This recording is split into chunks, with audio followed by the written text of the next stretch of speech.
చెప్పండి. పూర్వే రెండు చేతులతోటి నాకు ఒక మైక్ ఉంది కాబట్టి ఒక చేతితో చూపిస్తున్నాను. నేను ఒక చేతితో చూపించాను, మీరు ఒక చేతితో చూపించండి. మీకు రెండు చేతులు పనిచేస్తాయి కాబట్టి అందరూ రెండు చేతులతో చూపించండి. అందరూ కూడా చెప్పండి. పూర్వే పశుపతి పాదు, దక్షిణే పాదు శంకరః, పశ్చిమే పాదు విశ్వేశో నీలకంఠః, అధోత్తరే ఈశాన్య పాదు ఈశ్వరో ఆగ్నేయ పార్వతీపతి, నైరుత్యాం పాదు మేరుద్రో వాయువ్యాం నీలలోహితః, ఊర్ధ్వే త్రిలోచనః పాదు అధరాయాం మహేశ్వరः.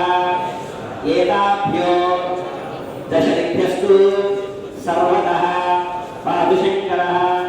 నారుద్రో రుద్రం అర్చయేత్.